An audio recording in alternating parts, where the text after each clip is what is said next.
I had a signed contract on a job that I worked at for 6 months, and there were some things going on there that I didn't approve of, and I did report.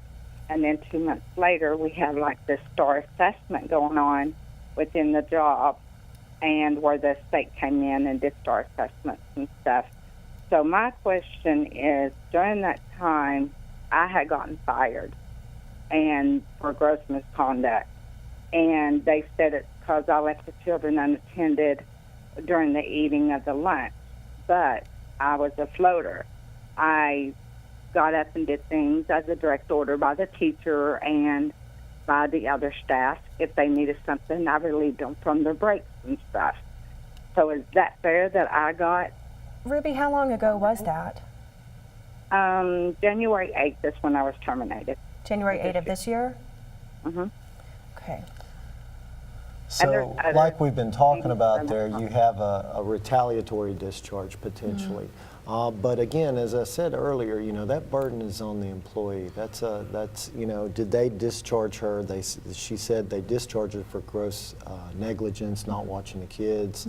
And that's the way sometimes these things churn out. Defenses are going to be put up, right? I agree with you on that, Tim. So a couple of things that you mentioned there, Ruby, that I think are worth following up on. You do still have time. You had a contract of employment. What would be important for us to look at in a case like yours would be the language of the contract. What are your rights and responsibilities, and what are the employer's rights and responsibilities?